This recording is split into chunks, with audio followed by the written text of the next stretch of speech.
How you doing, man? Good morning. Man, I'm doing amazing. Good morning. How are you doing? I'm doing great, man. Happy holidays. Man, I appreciate Grant. I thought he did a wonderful job, and Dikembe and Dominique and Steve Coonan and the whole organization. It was a really special day. I had my wife and Maria Kristen was there, and it was just my mom was there. My brother Tracy was there, so it was wonderful for me. It was really, I was so happy. It's kind of all a blur. Were you surprised?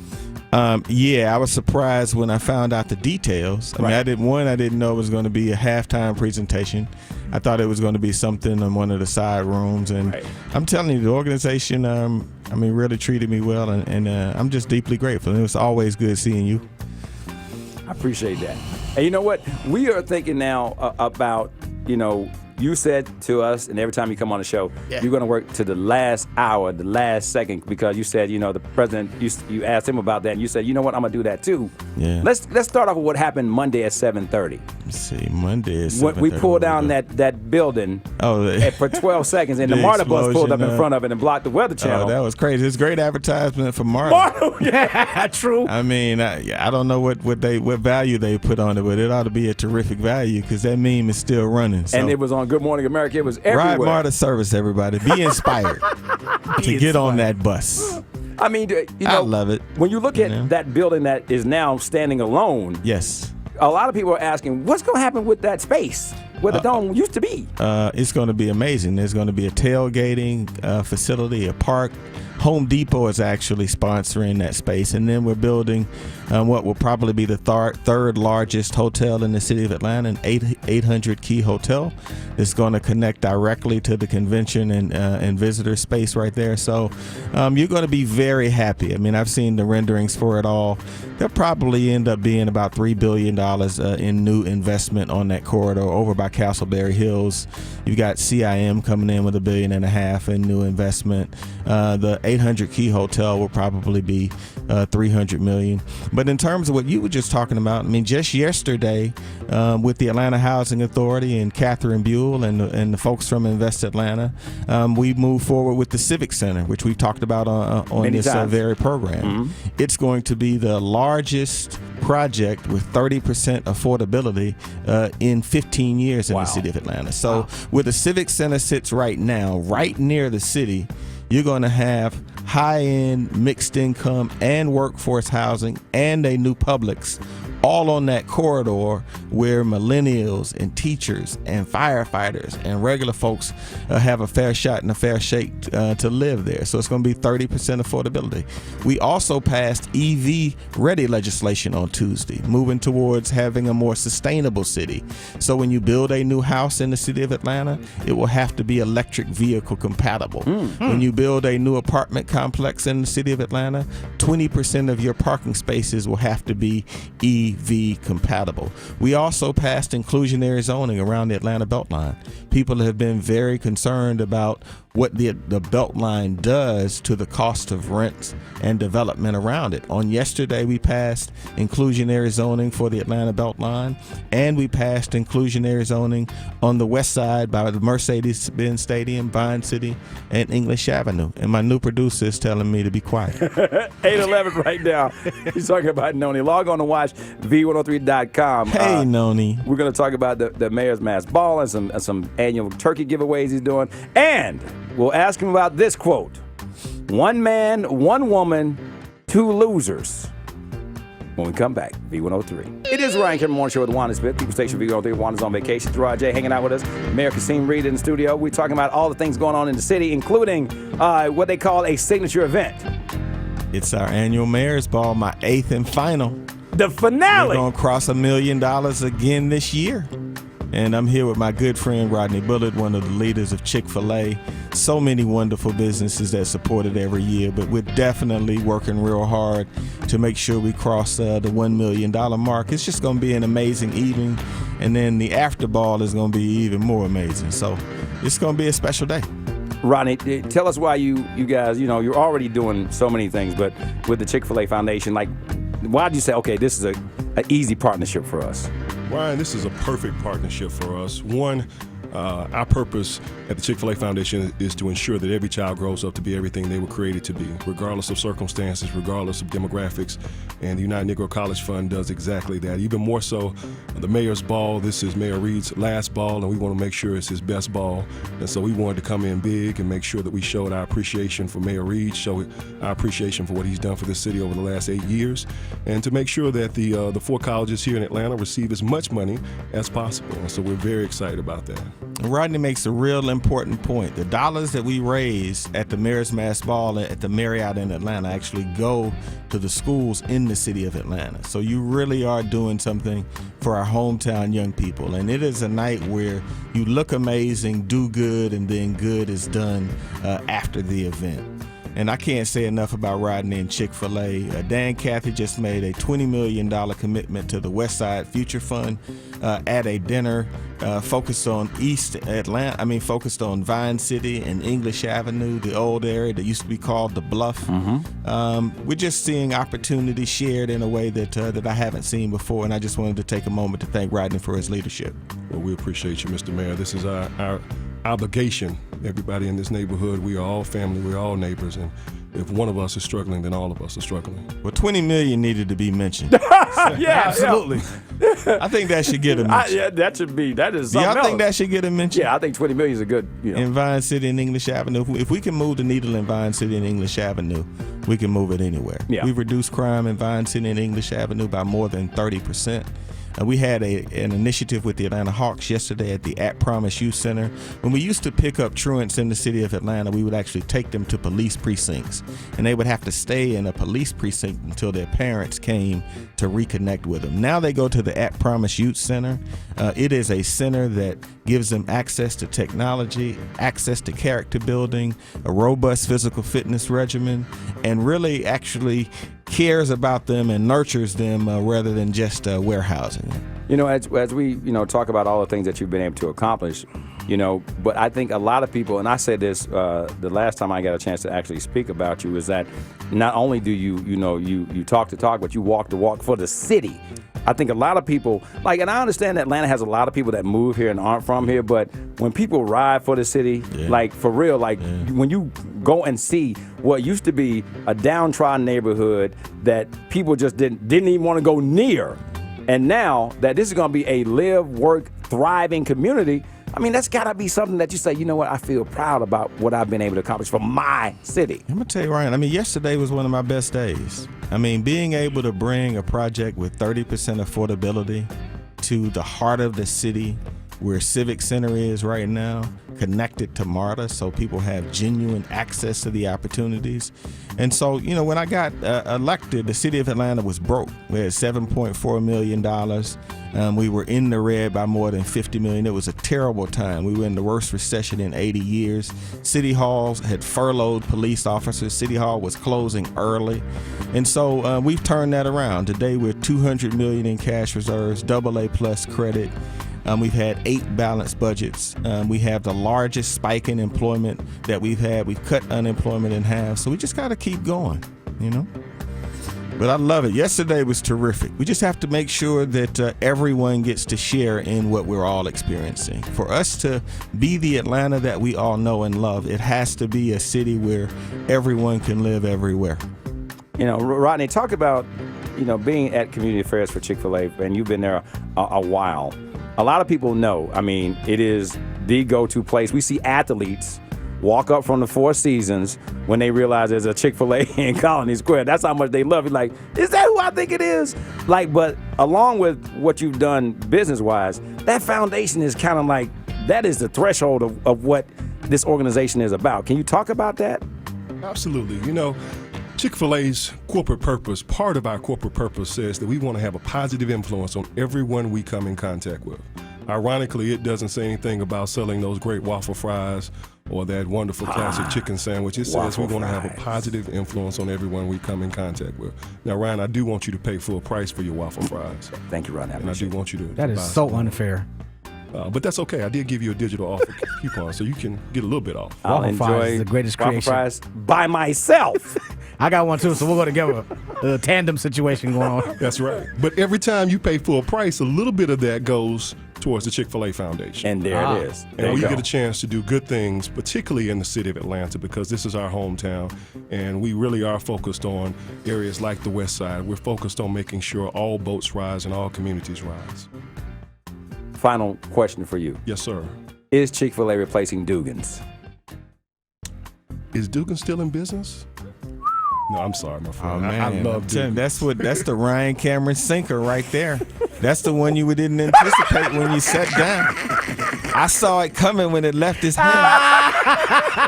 I saw the tilt of the wrist, the drop of the ball. Everybody, Got him. 829. Rodney, thanks for coming by. Rodney, man. please don't fire your staff. Rodney is thinking, who failed to brief me on this? Get my staffer in here at once.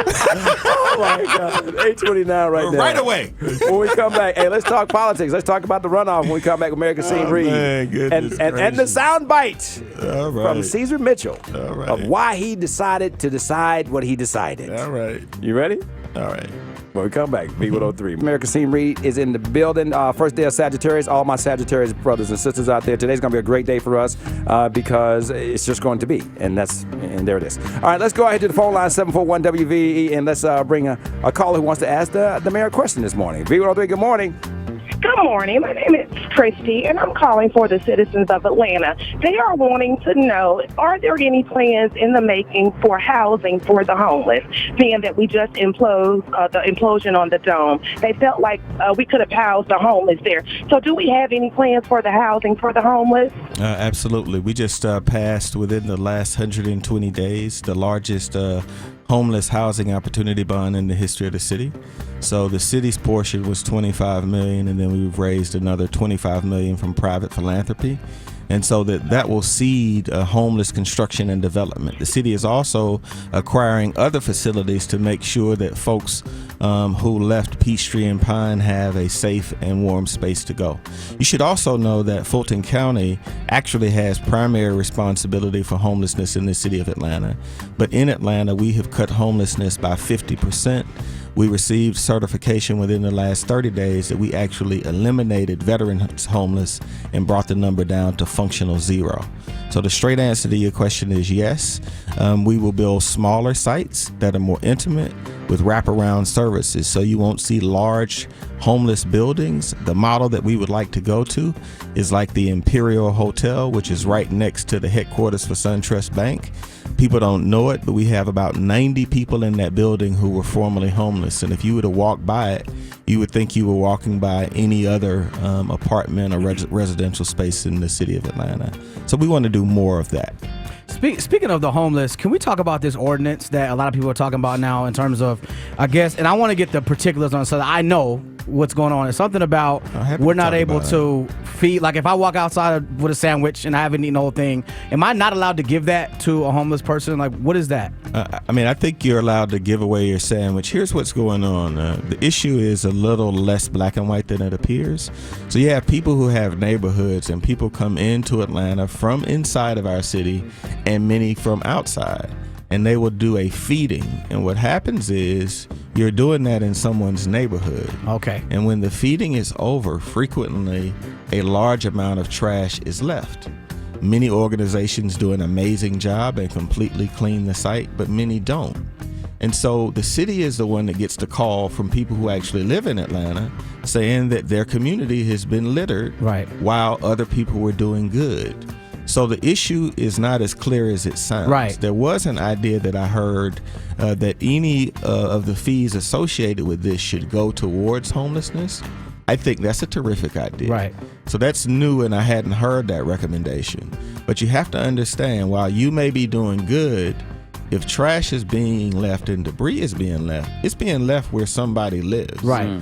And so that's the tension that's occurring. So we're not trying. This is not a new policy. It's actually it's a relatively old policy. We're just trying to manage that, so nobody's being hard-hearted or a Grinch, but you're feeding in someone's neighborhood, and we have to make sure that that area gets cleaned and returned to the condition that it was in. So that's where the controversies come from. Okay, because the perception is that, like, on an individual basis. That like if I go and I want to do something noble for somebody that just happens to be walking by or I'm walking by them, that I may get a potential fine for it. Yeah, but you're saying that's more really of like not true. What you have is you have a lot of wonderful organization, many faith-driven organizations that come into the city and just want to do good. Yeah.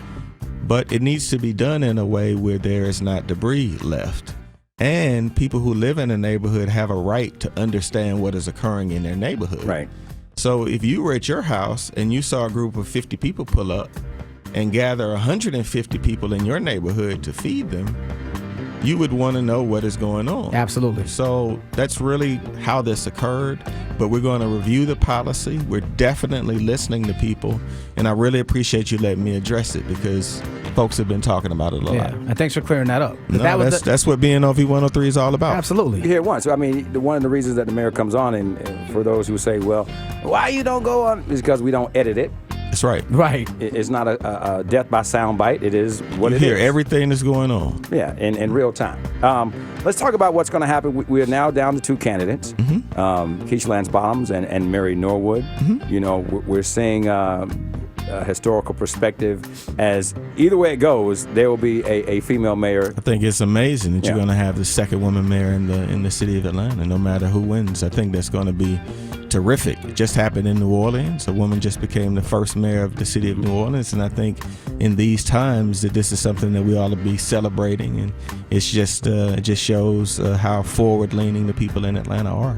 We're talking about basically you've been very supportive of Keisha Lance Bottoms. You know, after the first initial election, and there were so many candidates who, people were saying, okay, who are they going to support? Who's Kwanzaa going to support? Who is Peter Heyman going to support? Who is Cesar Mitchell going to support? Cesar Mitchell comes out yesterday and says that he is going to throw his support behind Mary Norwood, and he said that he wasn't going to go back and forth, but here's a little soundbite of why he decided to do what he wanted to do. I could have just gone quietly into the night.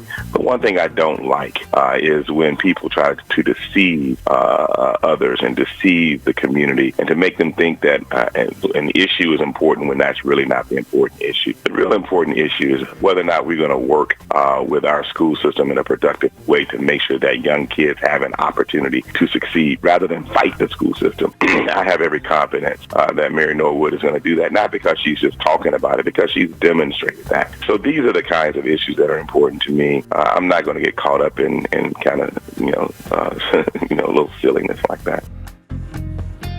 Well, you said, and there's a quote that I talked about, he said, being two losers.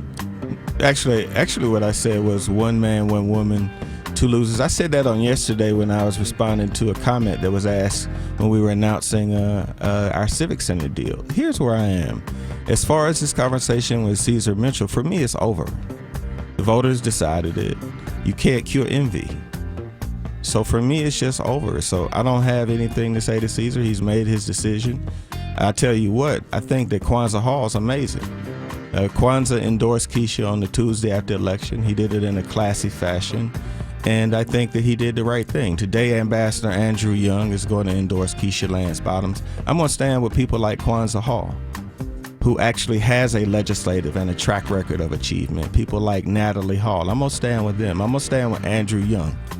On Sunday, the Sunday before election, Kamala Harris, who is an absolute star in the Democratic Party, has endorsed Keisha Lance Bottoms. I'm going to stand with her. Right. I'm going to stand with Stacey Evans, who's running to be governor of Georgia on the Democratic side, and I'm going to stand with her. Just the other day, an endorsement that I think is more important, Jason Carter, the Democratic nominee for governor. Jason and I didn't always have a good relationship. He didn't endorse me when I ran for mayor. I didn't endorse him, but he endorsed Keisha. Elena Parent endorsed Keisha.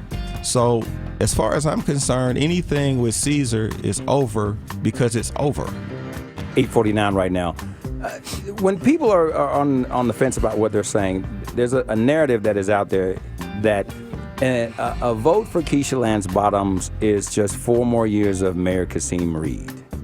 Well, first of all, I think that's is extremely sexist. Keisha is her own person.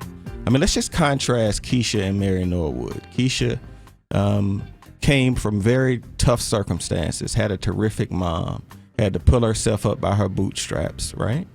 She went to FAMU. She then got a law degree. She then became general counsel of a company. She then became a judge. She then ran and won 2 terms on the Atlanta City Council. She carried the legislation for pension reform. She led on the effort to hire 900 police officers. Why in the world Mary Norwood put the city in the worst financial condition it has been in 50 years by her votes on pension reform? Keisha Lance Bottoms cleaned up her mess. So why don't we have an honest conversation about the qualifications of these 2 women? And I'm not bashing Mary, but please tell me one piece of legislation that she has authored that she can come and have a conversation about in 12 years. And so to say that Keisha is an extension of me, I know she's fiercely independent and her own person. And to be even more real with you, Ryan, I'm giving 35 speeches next year.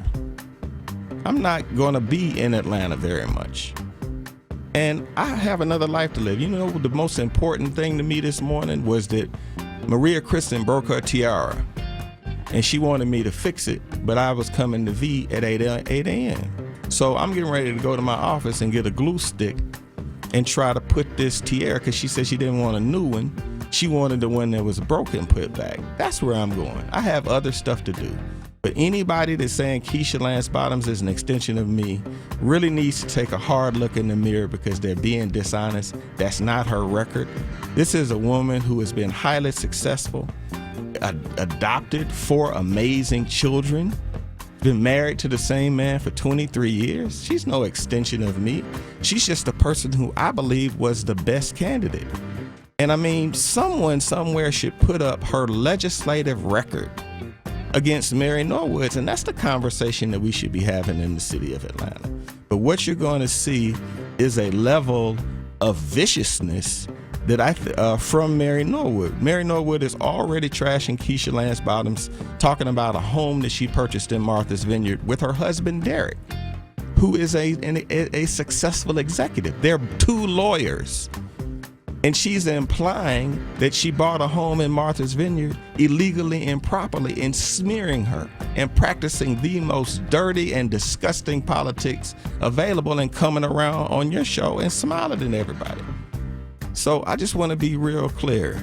As far as the Caesar conversation, he can do whatever he want to do. But I'm going to stand with Andrew Young today. I'm going to stand with Kamala Harris. Right? I'm going to stand with Stacey Evans. I'm going to stand with Kwanzaa Hall. I'm telling you, there's a song by Cool Breeze. Everybody needs to Google it. He was an original member of the Dungeon family. It's called Watch for the Hook. A blind man with blindfolds can see what's going on here. These people, these folks on the other side in this campaign are trying to get just enough folks to put this woman in office, right? And so we ought to just have a real conversation for what it is, real time. Anybody that wants to debate me anytime, anywhere, in an environment with an impartial panel, I'll debate them anywhere. But here are the facts that they can't get around, Ryan Cameron. 67% of the people in Atlanta believe the city is moving in the right direction. 65% of the people in this city believe that I've done a good job as mayor. Those are the facts that folks can't get around. The facts that folks can't get around is we've had 8 balanced budgets, $200 million in cash reserves, AA plus credit. And what they're going to keep trying to focus on, because Mary has no record, is corruption. There has been one individual who is a part of my administration who has been convicted and who has pled guilty to corruption, and he was hired 14 and a half years ago. And let me tell you what happened in detail. When Adam Smith was terminated, I got a call, the city attorney got a call from the Justice Department. They briefed the city attorney. The city attorney walked in my office in February, and I fired Adam Smith as soon as we were briefed by the Justice Department. There was no FBI raid at City Hall. They coordinated with the city attorney's office and came into City Hall and cleaned out Mr. Smith's office. And so everything that I can talk about, I've had a conversation about. But I'm telling you, don't let these folks trick you. Don't let the city of Atlanta become the most prosperous it has been in 40 years and allow this election to be stolen from you. People Station V-103. Thank you, Mayor Kasim Reed. 8:55 right now. 8:55 right now. And those of you who are upset about the last 4 minutes, the President of the United States, before Donald Trump, has this to say to you. Hey. Listen up. Hey, everybody. Hey. Listen up. Hey, I told you to be focused, and you're not focused right now. Listen to what I'm saying. Hold up.